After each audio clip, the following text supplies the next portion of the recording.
Bonjour Manouya, aujourd'hui je reçois Benjamin Brioulet qui vient nous raconter ce que c'est que la fête de l'énergie. Bonjour Martine. Alors c'est quoi ça ? Alors la fête de l'énergie, c'est un événement qui est organisé tous les ans par l'ADEME. Cette année, c'est la 7e édition. L'ADEME, c'est qui ? C'est pas la dame ? Alors c'est l'agence de l'environnement et de la maîtrise de l'énergie.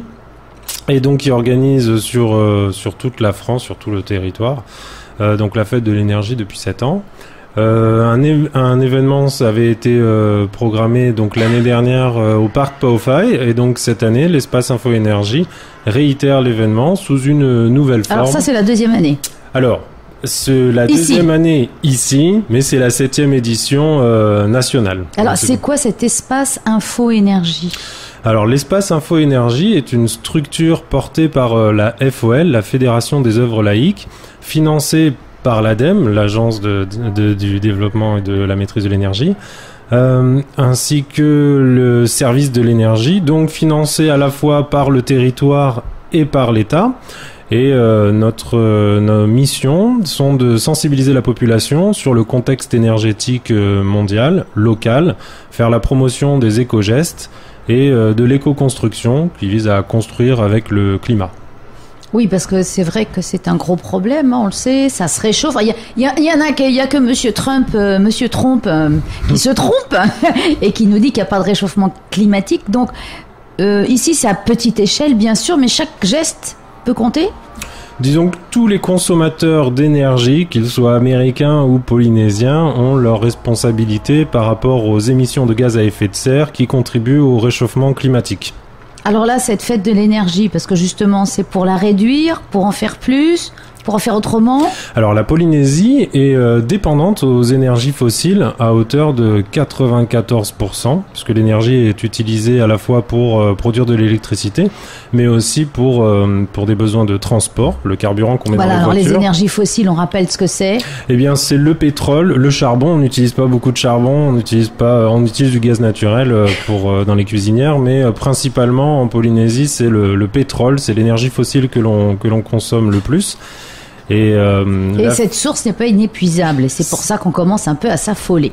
Alors il y a deux choses, effectivement, c'est une source épuisable, contrairement aux énergies renouvelables, et aussi fortement émettrice de CO2, qui, comme je le rappelle, contribue au changement climatique, le gaz carbonique. Le gaz carbonique. Alors on en profite pour faire un peu de pédagogie, parce que s'il y a des enfants qui nous écoutent, puis même de grandes personnes, des fois on a besoin d'un petit coup de rappel. Donc alors que c'est vrai qu'on a quand même un petit peu de soleil ici, c'est quand même dommage qu'on ne s'en serve pas plus. Tout à fait.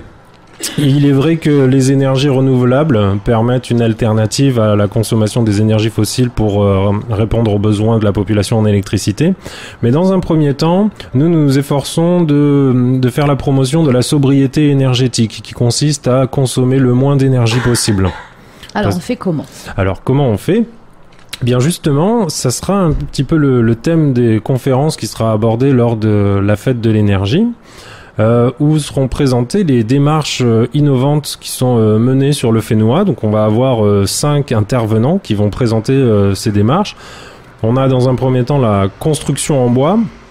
Pourquoi ? Parce que le bois est vertueux. Lorsque l'on construit en bois, on est dans une situation de confort à l'intérieur du foyer qui est bien meilleure que lorsque l'on construit avec du parpaing. Et dans un autre registre, la fourniture, la construction en maison en dur nécessite des besoins en ciment, et l'industrie de la cimenterie est fortement émettrice, encore une fois, de gaz à effet de serre. Ça, c'est son point. Et puis le bois, ça repousse, pas le ciment. Le bois est renouvelable et le ciment, les parpaings ne poussent pas. Et d'autre part, pour constituer des agrégats pour faire du béton, eh bien, on a tendance à aller creuser dans des carrières ou creuser dans des rivières qui ont un impact assez négatif sur l'environnement. Donc la construction en bois est vertueuse dans sa conception, mais aussi dans son utilisation. Parce que quand on est dans une maison construite en parpaing, elle a tendance à accumuler la chaleur en journée et la restituer en soirée. Et on peut avoir des difficultés à être dans une situation de confort dans une maison en soirée, parce qu'il peut faire très chaud. Et pour certains, l'utilisation de la climatisation est inévitable pour être en situation de confort. Faut-il construire la maison de façon à ce qu'il y ait des ouvertures et que ça circule. Tout à fait. Et justement, à ce propos, un deuxième intervenant parlera de bioclimatisme et d'éco-construction, où les principes des modes constructifs, en prenant en compte les conditions climatiques locales, c'est-à-dire la course du soleil, c'est-à-dire les vents dominants, de façon à ventiler la maison, de façon à éviter que les rayonnements solaires chauffent trop la maison, seront présentés aussi lors des conférences de la fête de l'énergie. Donc on aura vraiment deux sujets. Oui, qui vont intéresser tout le monde, c'est pratique, quoi. Parce qu'on peut se poser la question, oh là là, c'est très scientifique. Non, pas du tout. Absolument pas. C'est censé être ludique et accessible vraiment à tous. Et c'est un sujet très intéressant, la construction, parce que on fait pas toujours appel à un architecte pour construire sa maison. On peut traiter directement avec un entrepreneur qui n'est pas toujours au fait de ces concepts de bonne construction. Et donc c'est très bien que Mais est-ce que ça revient plus cher ? Est-ce que ça revient plus cher Ça, c'est la question que vont se poser les gens. Non, ça revient pas plus cher ça revient pas plus cher sur le long terme.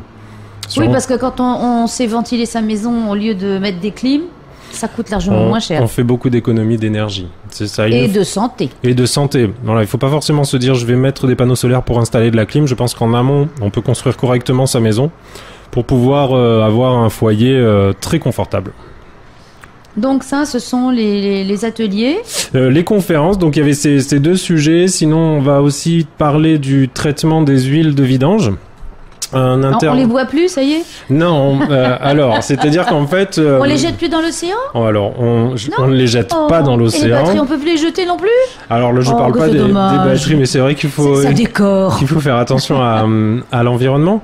Les huiles de vidange sont renvoyées en Nouvelle-Zélande pour être traitées. Donc il faut les collecter. Donc ce qui se passe, c'est que d'abord on fait venir de l'huile, on l'utilise et ensuite on va la renvoyer là-bas. Ce qui est dommage parce qu'en fait justement ce procédé inventé par Patrick Célès permet de nettoyer l'huile de vidange et donc de la valoriser, c'est-à-dire la transformer en produit.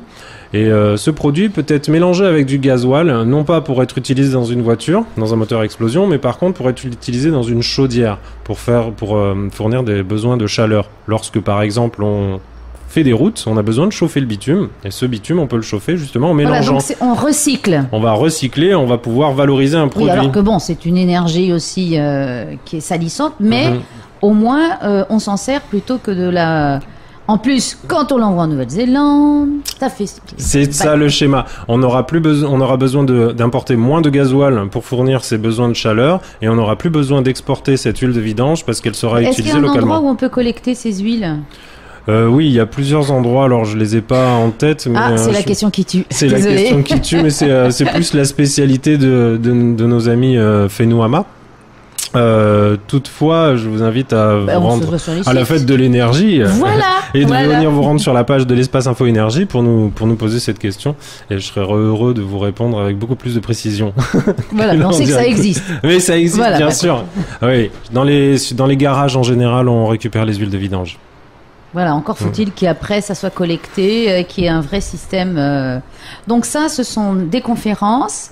Il y a aussi des ateliers, des jeux, j'ai cru voir. Alors, je t'ai pas parlé de toutes les conférences. Il en reste plus que deux qui sont très intéressantes. C'est le transport maritime autonome qui est promu par la fondation Okeanos, où là tu vas avoir des doubles pirogues qui peuvent fonctionner à voile, donc énergie renouvelable, ou autrement avec des panneaux solaires pour alimenter un moteur, ou autrement avec un moteur diesel qui peut fonctionner à l'huile de coco.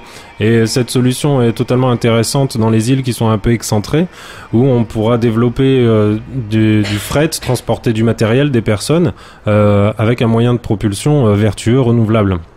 Les 3 que j'ai cités. Et le troisième intervenant, lui, il fait du décalaminage hydrogène, c'est-à-dire que ton véhicule peut être nettoyé de l'intérieur lorsqu'on injecte de l'hydrogène dans son capteur d'air.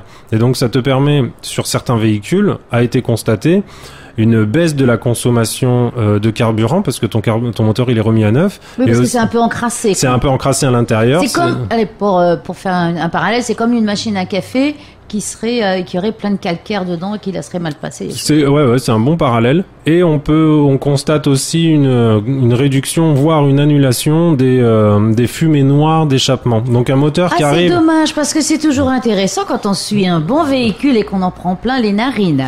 Ouais, voilà, on aurait tendance à l'inviter à se diriger vers cette entreprise qui propose justement de nettoyer les moteurs de l'intérieur. Et moi je trouvais que ce sujet était intéressant parce qu'il permettait notamment de réduire les émissions de gaz, mais aussi de réduire la consommation énergétique. Est-ce que ça coûte très cher de faire décalaminer un moteur ? Alors les prix qui m'ont été présentés n'étaient pas élevés, mais je me suis pas forcément intéressé à la partie vraiment commerciale. Voilà, c'était mais vraiment ça existe, on peut avoir un devis et se renseigner. Tout à fait. Moi je pose des questions que tout le monde se pose. Est-ce que c'est bon et mais c'est pas excessif pour la santé de tout le monde. C'est pas excessif. Moi j'ai récemment changé mon véhicule, donc je suis pas allé procéder au service, mais si j'avais gardé mon ancien véhicule plus longtemps, je pense que je l'aurais fait parce que l'opération me séduisait. Et elle me séduit encore. Et j'espère qu'elle vous séduit. Mais totalement, mais je suis séduite, Benjamin.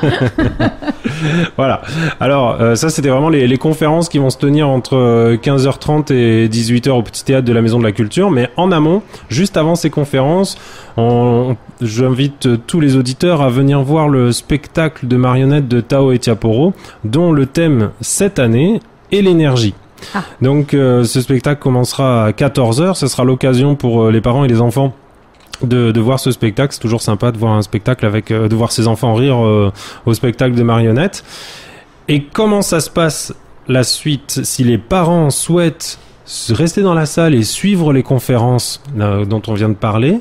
Il y aura des animations qui seront proposées aux enfants, des animations avec des animateurs justement, porté sur l'énergie, avec des jeux ludiques, un jeu de loi, un twister, qu'est-ce que j'ai d'autre ? Je vais avoir la balance énergétique, la chaîne de l'énergie, le relais énergie, le twister de l'énergie. Donc ils vont apprendre en s'amusant, les parents vont être tranquilles à écouter les conférences. Exactement. Mais donc c'est bien ça, fait, c'était... Ouais, j'ai essayé de penser à quelque chose de pratique. Bah oui, vu que tu es papa, tu sais ce que c'est que d'avoir un petit gluon qui court partout. Exactement. Alors on a envie d'écouter des choses. J'ai été sensibilisé à la problématique de la parentalité.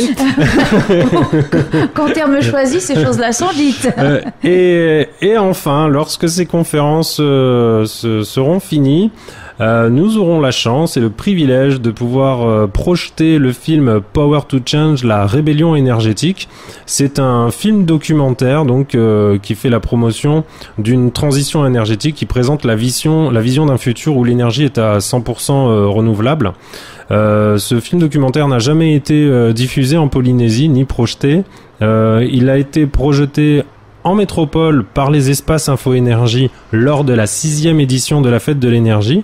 Et cette année, nous avons décidé donc en Polynésie de projeter ce film de façon à diffuser ce message vertueux de la transition énergétique. Bien, bah écoute, je crois que tu nous as tout dit. On va pouvoir se donner rendez-vous donc le samedi 4 novembre au Petit Théâtre de la Maison de la Culture. Donc je rappelle, c'est à 14h le spectacle de marionnettes Tao et Tiaporo. C'est payant, gratuit. C'est gratuit, c'est entrée libre.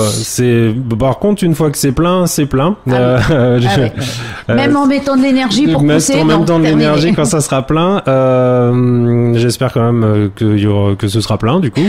À 15h30, entre 15h30 et 18h, les conférences, et à 18h30, le film documentaire qui sera projeté. Ce film dure 1h30, donc 18h30, 20h la projection. Bien remplie. Voilà, une après-midi complète dédiée à l'énergie. Et on repart plein d'énergie. Surtout, et on fait attention à la planète. Absolument. Merci Benjamin. Merci Martine.